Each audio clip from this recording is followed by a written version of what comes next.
Hello दोस्तों, मैं हूं आपकी फ्रेंड और आज फिर मैं आपके साथ एक बहुत ही मज़ेदार टॉपिक पे बात करने वाली हूं। दोस्तों, ये टॉपिक कोई इधर उधर की नहीं है, बल्कि हमारी बचपन से रिलेटेड टॉपिक है। दोस्तों, अब आप सोच रहे होंगे कि ऐसा कौन सा टॉपिक है जो हमारे बचपन से रिलेटेड हो सकता है। दोस्तों, आज मैं बात करने वाली हूँ हम सब की फेवरेट ड्रिंक के बारे में। हाँ दोस्तों, आपने सही समझा। आज मैं बात करने वाली हूँ फ्रूटी के बारे में। दोस्तों, वही फ्रूटी जिसे हम बचपन में बहुत ही प्यार से पिया करते थे।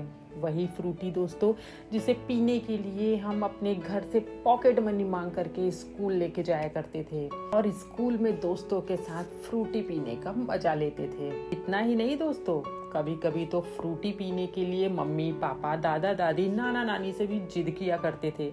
कभी कभी तो फ्रूटी मिल जाती थी, लेकिन कभी कभी तो उनकी डांट और मार भी फ्रूटी के बदले मिलती थी। लेकिन दोस्तों, क्या कभी हमने ये सोचा बचपन में कि ये फ्रूटी आती कहाँ से है? अब आप सोच रहे होंगे कि बचपन में तो एक ऐड आता था जिसमें ये दिखाया जाता था कि एक बड़ा सा मैंगो का ट्री होता था और उसमें फ्रूटी लटकी होती थी और लोग उसे तोड़ के पीते थे।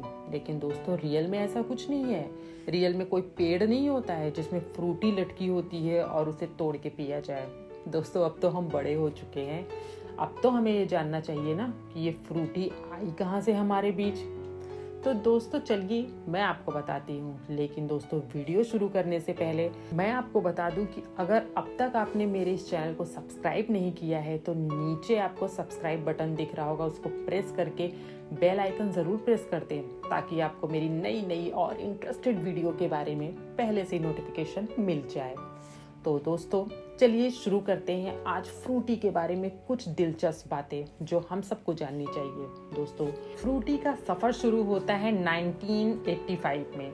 हाँ दोस्तों, 1985 ये वो समय था जब भारत में के दुकान और होटलों में कोल्ड ड्रिंक के नाम पे पेप्सी और कोका कोला का चारों तरफ बोलबाला था। दोस्तों, ये जो ड्रिंक थी वो एक भारी कांच की बोतल में आती थी। उस समय कोल्ड ड्रिंक पीने के लिए लोगों को दुकानों पे जाना पड़ता, वहाँ पे रुकना पड़ता, कोल्ड ड्रिंक को पीना पड़ता और फिर वो कांच की बोतल दुकानदार को वापस करनी पड़ती। और अगर हम वही कांच की बोतल अपने घर ले आना चाहते कि चलो भाई घर पे चल के आराम से पियेंगे, हमें उस कांच की बोतल का एक्स्ट्रा चार्ज दुकानदार को करना पड़ता, जिससे दोस्तों हमारे पैसे भी जाते और समय भी चला जाता।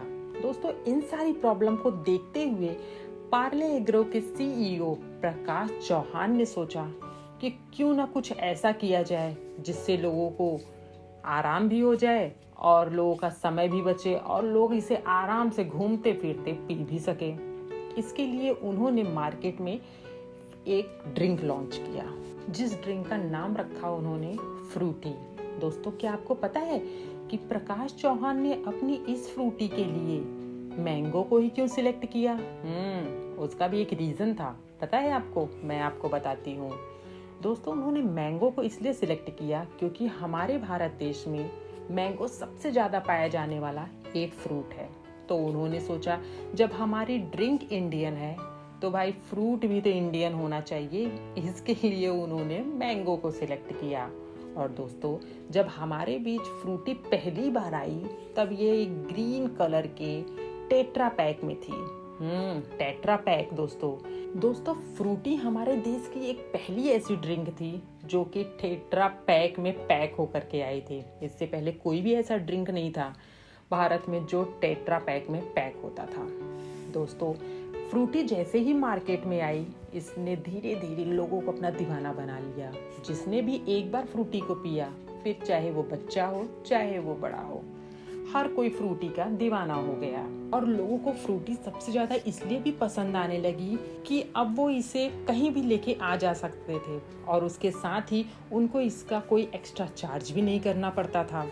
और दोस्तों, देखते ही देखते फ्रूटी कुछ ही समय में बच्चों के टिफिन से लेके स्कूल और कॉलेज के कैंटीनों तक अपनी जगह बना ली। दोस्तों, ये शहरों में चारों तरफ फ्रूटी का बोलबाला हो गया। फ्रूटी सबकी पसंदीदा बन गई। उस समय पार्ले एग्रो के सीईओ ने सोचा कि अब तो शहरों में हर जगह फ्रूटी बिक रही है, तो अब क्यों ना इस फ्रूटी को गांव तक पहुंचाया जाए। इसके लिए वो इस फ्रूटी को गांव में लेके आ गए। लेकिन दोस्तों यहाँ पे उनकी बिक्री थोड़ी कम हो गई। उसका सबसे बड़ा कारण पता है आपको क्या था? उसका सबसे बड़ा कारण दोस्तों ये था कि ये फ्रूटी 10 रुपए की आती थी। और 10 रुपए दोस्तों उस समय गांव के लोगों के लिए तो भाई बहुत ज़्यादा ही था। लोग फ्रूटी को पसंद तो कर रहे थे, वो इसको पीना भी चाह रहे थे, लेकिन 10 रुपए होने के कारण कुछ ही लोग थे जो इसको पी पा रहे थे और कुछ लोग इसको नहीं पी पा रहे थे। तो पार्ले एग्रो ने इस चीज का भी सल्यूशन निकाला। उसने 2003 में फ्रूटी का समोसा पैक लॉन्च किया। क्या हुआ दोस्तों? समोसे के नाम से कहीं ऐसा तो नहीं आप सबके मुंह में पानी आ गया हो? दोस्तों मैं समोसे की नहीं बल्कि समोसा पैक की बात कर रही हूँ, जो कि फ्रूटी का लॉन्च हुआ था। हाँ, 2003 में समोसा पैक लॉन्च हुआ, जिसकी कीमत रखी गई मात्र 2.5 रुपए। दोस्तों इसकी कीमत 2.5 रुपए रख करके प्रकाश चौहान ने मानो कि ये फ्रूटी गांव के हर बच्चे तक पहुंचा दी। अब दोस्तों शहर से लेके गांव तक हर कोई फ्रूटी पसंद करने लगा। दोस्तों उसके बाद क्या था? उसके बाद तो फ्रूटी ने कभी भी पीछे मुड़ के नहीं देखा। और दोस्तों आज अगर मैं आपसे पार्ले एग्रो कंपनी की मार्केटिंग की बात करूं तो फ्रूटी उनका एकमात्र ऐसा प्रोडक्ट है जो सबसे ज्यादा बिकने वाला प्रोडक्ट है। लेकिन दोस्तों धीरे धीरे मार्केट के बदलते वक्त के साथ अब पार्ले एग्रो ने फ्रूटी को प्लास्टिक के बोतल में भी उतार दिया। दोस्तों आज ये फ्रूटी सिर्फ भारत में ही नहीं बल्कि America, United kingdom, Malaysia, Maldives, Ireland, New Zealand, Australia जैसे और भी कई देशों में बिकती है। तो दोस्तों आज की मेरी इस वीडियो के लिए बस इतना ही। दोस्तों अगर आपको ये मेरी वीडियो पसंद आई हो तो प्लीज़ प्लीज़ प्लीज़ चैनल को सब्सक्राइब करना बिल्कुल भी मत भूलिएगा। उसके साथ ही वीडियो लाइक करिएगा और शेयर करिएगा।